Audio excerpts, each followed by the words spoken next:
যেমন এক আল্লাহর গোলাম বাইতুল্লাহ তাওয়াফ করে সবাই তাওয়াফ করে, আওয়াজটা কি মনে আসেনি?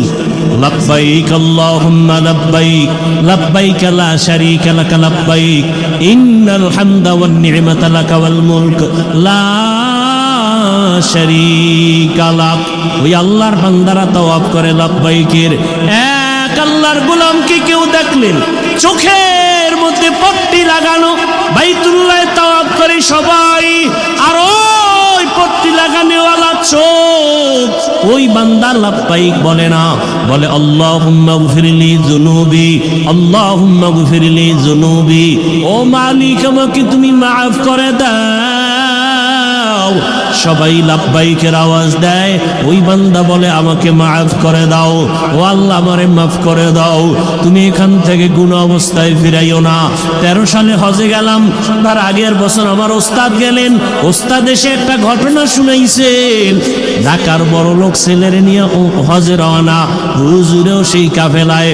ভাই যখন এয়ারপোর্টে এহরামের কাপড় পরলো সাদা, সবাই সাদা কাপড় পরে নামাজ পড়লো, সবাই তালবিয়া পড়ে। বিমানে লোকটা পড়ে না, শুধু গল্প করে। যখন যাইতে যাইতে জেদ্দায় নামিয়া গাড়িতে উঠিয়া চলে গেল বাইতুল্লাহ। নবীজির সুন্নত হলো বাইতুল্লাহ প্রথম নজর লাগা মাত্রই দোয়া করবা, দোয়া করতে দেরি কবুল হইতে দেরি না। প্রথম নজরে যে দোয়া করবে সাথে সাথে কবুল। তাহলে কি দোয়াটা করলে করা যায় যে আমি একটা 4 বিয়ে করব, হ্যাঁ? না, আমার ওস্তাদ বলেন এমন দোয়া করো, ও আল্লাহ জীবনে যত ভালো দোয়া করছি, যত ভালো দোয়া করব, তুমি সব কবুল করে নাও। মজার দোয়া না? মজার দোয়া না? বাইতুল্লাহ প্রথম নজর দিয়া যা চাইবেন তাই কবুল। তো উল্টা পাল্টা কিছু চাইলে কবুল হইব না। আল্লাহ তুমি আমার সৌদির বাদশা বানায় দাও। হায় হায়, ওই আল্লাহর বান্দা বারবার বলে আল্লাহ তুমি আমাকে মাফ করে দাও, মাফ করে দাও। একজনে ধৈরা কয় সবাই লাব্বাইক বলে, তুমি কেন বলো আমাকে মাফ করে দাও? কি অপরাধ করেছো? ওই আল্লাহর বান্দা কান্না করে আর বলে, ভাই আমি এখানে আছি আল্লাহর ঘর জিয়ারতের জন্য। আমি এখানে আইসা বাইতুল্লাহর চারপাশে একটা কঠিন পরীক্ষা চলে। ডানেও নারী, বামেও নারী, সামনেও নারী, পেছনেও নারী, ওদিকে সামনে আল্লাহর ঘর।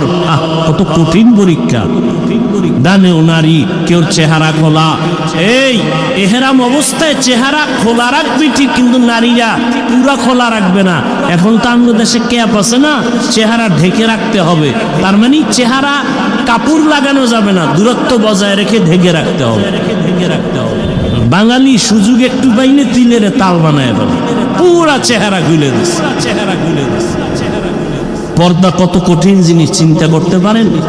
চেহারা ফুল খোলা যাবে না, কাপড় লাগবে না চেহারায়, ঠিক আছে, কিন্তু দূরত্ব বজায় রেখে কাপড় রাখবে, পর্দা রক্ষা করতে হবে।